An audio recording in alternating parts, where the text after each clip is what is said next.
kula da soyayya ta fi armashi. A ƙauna gidan sarauta kai ne, kasance mai kula da soyayya ta fi armashi.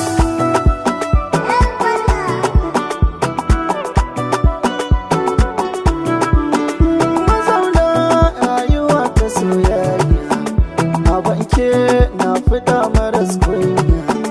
Inda na yi rashin ki zan shige jinya, ke ɗai ce mutunce. Ina son ki duniya ke na yi wa gangami.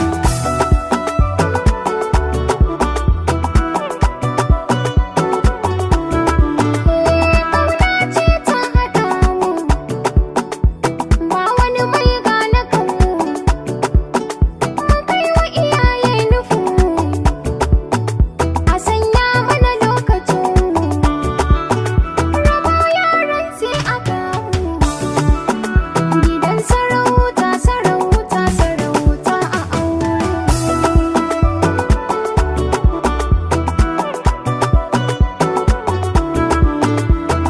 Ke ce majin sirrina, sai ma kin zama mai ɗakina.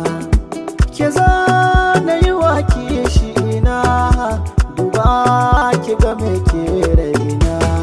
Ƙauna ta zama alƙairi, mai shi baya gudun gori.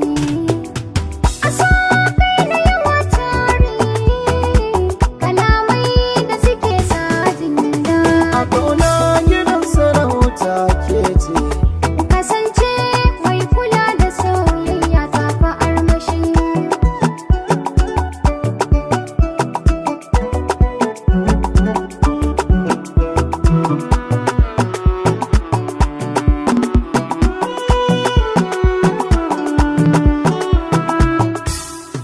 duk abin da kike so ina sai shi nema.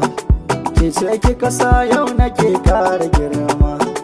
Ba na aji idan akan kina zama koma, cikin ruwa kifi ake sawa koma. Duk wanda ya raɗe ki zan sa ya suma, domin ki fahimce ni so